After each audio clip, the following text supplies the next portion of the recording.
Welcome back viewers, एक बार फिर आपको खुशामदीद कहेंगे। और आज ऑफिसर्स के दरमियान बैठा हुआ हूँ और बड़ा अच्छा महसूस कर रहा हूँ। इसलिए नहीं कि ये ऑफिसर्स हैं, इसलिए कि ये बेहतरीन ऑफिसर्स हैं और काबिल फ़ख्र ये ऑफिसर्स हैं। जिस डिपार्टमेंट से इनका ताल्लुक है वो है रेस्क्यू 1112। ऑफिसर साद और ऑफिसर रोशन हमारे साथ मौजूद हैं। बातें चल रही थी और ऑफिसर रोशन, आपसे ज़रा पूछना चाहूँगा कि जब हम देखते हैं रेस्क्यू 1112 को तो सिर्फ मर्द तो नज़र आते हैं, लेकिन साथ साथ उनके औरतें भी नज़र आती हैं, ख़वातीन भी इस डिपार्टमेंट का हिस्सा हैं। हम तो समझते हैं एक जनरल कॉन्सेप्ट है सिन्फ़े नाजुक, औरत को कहते हैं, लेकिन ये सिन्फ़े नाजुक जब ये पोशाक, ये लिबास, ये यूनिफॉर्म ज़ेबतन करती हैं और उसके बाद फील्ड में उतरती हैं एज अ रेस्क्यूअर, और हम देखते हैं कि मर्दों के शाना बशाना खड़े होकर वही भाग दौड़ हो रही होती है, उसी तरह से लाइफ सेविंग का काम कर रही होती है, इनको किस तरह से मोल्ड किया जाता है? सर देखें, हमारे पास सर्विस में अराउंड 80 फीमेल्स हैं अभी माशाल्लाह। एक हमारी कंप्लीट बैच, फोर्थ बैच, वो फीमेल से मुश्तमिल थी। उन्होंने भी वही ट्रेनिंग की है जो हमने की है। ठीक है। और ये मैं कंफर्म कर सकता हूँ कि वहाँ पे किसी किस्म का डिफ्रेंशिएट नहीं करते अकेडमी वाले। जो ट्रेनिंग वो मेल्स को करवाते हैं वही फीमेल्स करती हैं, चाहे वो वाटर इमरजेंसी की ट्रेनिंग हो, फायर फाइटिंग की ट्रेनिंग हो, हाइट रेस्क्यू करना हो, अच्छा, वेल रेस्क्यू करना हो। आप ये समझें कि अगर फॉर सपोज मैं इमरजेंसी ऑफिसर हूँ, जिस तरह की ट्रेनिंग मैंने एज अ मेल की हुई है, उसी तरह की ट्रेनिंग इमरजेंसी ऑफिसर फीमेल्स ने भी की हुई है। तो आप जो बात करें ना कि एक कल्चर है, एक सोसाइटी में हमारी एक सोच है कि जो वुमेन है वो शायद वीक है, तो ये बिल्कुल इसके बरक्स बात है। ठीक है। क्योंकि अभी आप देखेंगे कोई भी इमरजेंसी हो, either it's a fire emergency, water emergency, building collapse, आपको हमारे साथ हमारी फीमेल्स भी नज़र आती होंगी। और ना सिर्फ वो नज़र आती हैं, वो काम करती भी नज़र आती हैं। व्यूअर्स, आपको याद होगा कि हमने इनके हेडक्वार्टर जाकर प्रोग्राम किया था एक, और वहाँ पर हमने आपको फीमेल रेस्क्यूअर से भी मिलवाया था। वो जिस तरह से काम करती है, मतलब सल्यूट है पूरे इस डिपार्टमेंट को, रेस्क्यू 1112 को। लेकिन आज भी आना था, कुछ मसरूफियात थी जिसकी वजह से आगे गया प्रोग्राम। लेकिन थैंक यू वेरी मच। एक कमिटमेंट के ऊपर अगर आई ना बात, तो फिर रेस्क्यू 1112 से ऊपर कोई इदारा नहीं मिलेगा आपको। ऑफिसर साहब, मैंने ब्रेक से पहले कहा था कि ऐसे वाक़यात भी होते होंगे जिसमें आंखें नम होती होंगी, कोई ऐसा सानिया बर्पा हो जाता होगा जिसके अंदर लाइफ सेव करते करते चूक जाते होंगे 1 से 2 सेकेंड।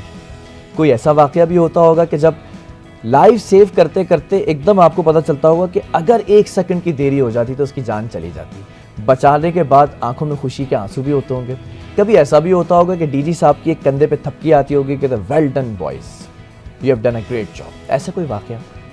बिल्कुल बिलाल भाई, इस तरह के वाक़यात उमूमन कराची में कोई मतलब अननोन नहीं है। रोज़ाने तौर पर इस तरह के वाक़यात होते रहते हैं। मुझे एक वाक़या याद है जो हमने फर्स्ट रिस्पॉन्ड किया था वहाँ पे, जो आरजे शॉपिंग मॉल में एक आग लगी थी। ठीक है। उसमें एक दुख की बात है जिसमें मतलब तकरीबन 10 लोगों की हलाकत हो गई। खुशी की बात यह है कि हमने 30 से 40 लोगों को हमने उनकी जान बचा ली वहाँ पे। वो एक वाक़या इस तरह का था कि वहाँ पे आग लगी थी रात को कोई 3-4 बजे। बिल्कुल मुझे याद। इमरजेंसी कॉल आई थी, जिसके बाद सबसे पहले दूसरे आपको पता है कि फायर के इदारे भी हैं, लेकिन रेस्क्यू 1112 क्योंकि अपने प्रोफेशनलिज्म और अपने नाम से और अपने टाइम रिस्पॉन्स से जाने जाते हैं, तो उन्होंने विदिन फ्यू मिनट्स उन्होंने वहाँ जाके रिस्पॉन्स किया और जाके फोर्सेबल एंट्री की।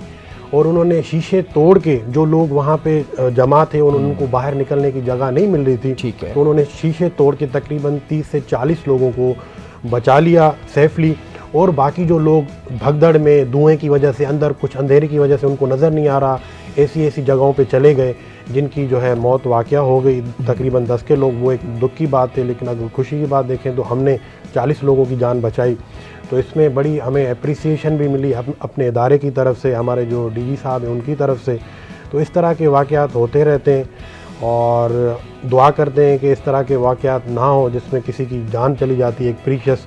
लेकिन हम अपने प्रोफेशनलिज्म की वजह से जो हमने डिफरेंस क्रिएट किया है, उसकी हमें बहुत ज़्यादा खुशी है, क्योंकि ये एक चीज़ पहले से चलती आ रही थी। आपको पता है KMC और दूसरे इदारे थे, लेकिन हमारे आने से एक बहुत इफ़ेक्ट पड़ा है सोसाइटी में। आप देखते हैं अब वो भी हमें देख के हमें फॉलो करते हैं और वो भी टाइमली रिस्पॉन्स कर लेते हैं। अच्छा, ये बड़ा एक गहरा पॉइंट है व्यूअर्स, एक बड़ा इसको सुनिएगा, समझिएगा।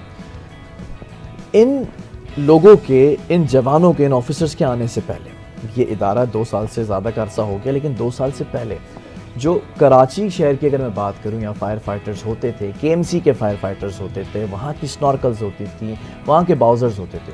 हम ही आपको रिपोर्ट कर रहे होते थे कि फायर फाइटर्स थोड़ा ताख़ीर से पहुँचे, पानी ख़त्म हो गया इनके बाउजर्स में, स्नॉर्कल ने काम नहीं किया, आग बुझाने में ताख़ीर हो गई। अब मैं ये देखता हूँ कि ये इदारा इतना एक्टिव है, जिस तरह से ये काम कर रहा है, हमें ये कंप्लेंट्स नहीं मिलती। हमें इनके स्नॉर्कल्स भी नज़र आते हैं, इनके वाटर बाउजर्स भी नज़र आते हैं, फायर फाइटर्स भी नज़र आते हैं। इवन आयशा मंजिल की तरफ एक बिल्डिंग के अंदर आग लगी थी, तो उसी वक्त मैं उसको रिपोर्ट करने वहाँ पर पहुँचा था। तो मीडिया का काम होता है फ़ौरन पहुँचते हैं, लेकिन मुझे इस बात की खुशी हुई कि मैं अभी रास्ते में ही था कि मेरे व्हाट्सएप के ऊपर जो इनका ग्रुप बना हुआ है रेस्क्यू 1112 का, इनके सारे जवान वहाँ पर मौजूद थे। न सिर्फ मौजूद थे, बल्कि इनकी स्नॉर्कल के ज़रिए जो सीढ़ी ऊपर जाती है, उस सीढ़ी के ऊपर चढ़कर उस जवान ने उस शीशे को जो आधा टूटा हुआ था एहतियात से उतार के और एंट्री दे चुका था वो जवान। ये इनकी ट्रेनिंग है, और सिंध हुकूमत अगर इसके ऊपर काम कर रही है तो मुबारकबाद की मुस्तहिक है। इस इदारे के डीजी मुबारकबाद के मुस्तहिक हैं। इस इदारे का एक एक फ़र्द जो कि ऑफिसर है या फिर उसकी कोई भी डेजिग्नेशन है, वो मुबारकबाद के मुस्तहिक है। ऑफिसर रोशन, मैं आपसे भी पूछना चाहूँगा कि कोई ऐसा वाक़या जिस पे बहुत खुशी हुई और आंखों में आंसू आ गए हों, जज्बा दीदनी हो, या कोई ऐसा वाक़या जिसमें अफसोस हुआ हो कि काश थोड़ा और आगे चला जाता तो कुछ अच्छा हो जाता? सर बिल्कुल, मैं वैसे ही एक वाक़या कोट करने वाला था। लास्ट ईयर हमें कॉल आई डिस्ट्रिक्ट एडमिनिस्ट्रेशन मटियारी की तरफ से, अच्छा, कि हाला के अंदर रिवर इंडस के पास 2 बच्चे हैं जो बेचारे डूब गए हैं। उनके पास कोई भी सपोर्ट नहीं थी कि वो बच्चे वहाँ से कैसे निकलेंगे। जब हैदराबाद को ये कॉल मौसूल हुई तो even though Matiari is around 50 kilometre away from Hyderabad, और हमारे डिस्ट्रिक्ट से भी बाहर है वो डिस्ट्रिक्ट, लेकिन चूँकि काम ऐसा था, रिस्पॉन्सिबिलिटी ऐसी थी कि मैंने अपनी टीम को मूव करवाया टुवर्ड्स मटियारी, और मैंने खुद लीड किया उनको।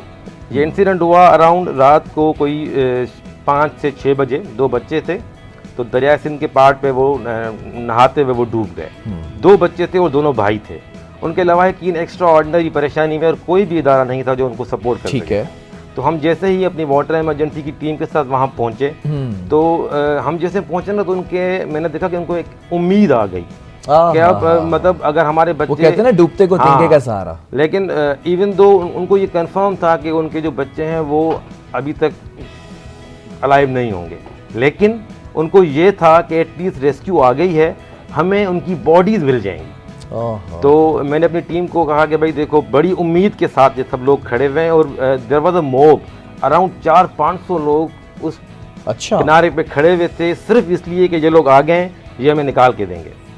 अब देखें, वाटर इमरजेंसी में आप जब कराची से बाहर निकलेंगे ना, तो पानी बड़ा गंदा होता है, विजिबिलिटी के बड़े इश्यूज होते हैं, और हमारे जो डाइवर्स होते हैं ना, वो नीचे जाके कुछ देख नहीं सकते, वो सिर्फ टच और फील की मदद से बंदे निकालते हैं। तो मैंने अपने ड्राइवर को बोला, मैंने कहा सज्जाद, करना है और बंदे निकालने हैं, इन बच्चों के अलावा कि यहाँ खड़े हुए हैं और वो बहुत परेशान हैं।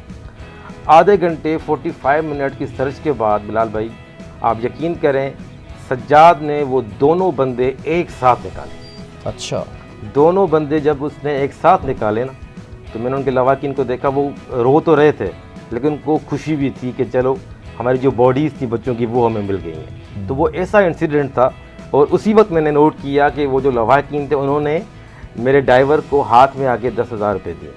तो उसने उसी वक्त वापस किए कि भाई ये जो मैंने नेकी की है ना, ये नेकी करने की मुझे सैलरी भी मिल रही है, ऐसा नहीं है कि मुझे पैसे नहीं मिलते, लेकिन ये हम काम नहीं करते, हम चार्जेस नहीं लेते, हमारी सर्विस फ्री ऑफ कॉस्ट है। और वहाँ पे एक बड़ा स्ट्रॉन्ग मैसेज मैंने सबको दिया कि ये सर्विस आपके लिए पब्लिक है, और आपने इसको सपोर्ट करनी है। किस तरह से कि आपने किसी भी रेस्क्यूअर को 1 रुपया भी इसके काम करने का नहीं देना। क्यों? क्योंकि वो सैलरी ले रहा है अपनी काम करने की। तो दैट वाज अ मैसेज, और वो ऐसा इंसिडेंट था कि उसके लिए मैं बड़ा खुश हुआ, और डिस्ट्रिक्ट एडमिनिस्ट्रेशन मटियारी ने हमें अप्रिशिएट करने के लिए लेटर भी लिखा, जिसमें ये लिखा गया कि रेस्क्यू 1122 ने बड़ा बेहतरीन रिस्पॉन्स किया, इवन दो मटियारी में हम ऑपरेशनल उस वक्त नहीं थे। फ्रॉम हैदराबाद हमने सपोर्ट किया, लेकिन ये एक ऐसा वाक़या था जो मैं याद रखता ठीक है।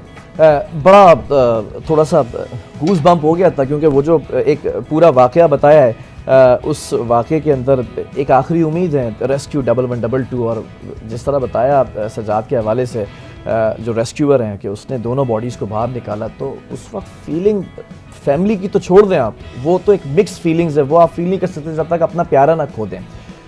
उस रेस्क्यूअर सज्जाद की फीलिंग क्या होगी उस वक्त? उसने ये जो नेकी का काम किया है, ये जो अपना फरीज़ा सरअंजाम दिया है, ये बड़ा एक टची मोमेंट था मेरे लिए। तो सैल्यूट करता हूँ तमाम लोगों को। और देखें, जितना बेहतरीन तरीके से एक मैसेज दिया है ना कि पैसे नहीं दें, यही हमारी मदद है, इससे जज्बा हमारा बढ़ता रहेगा।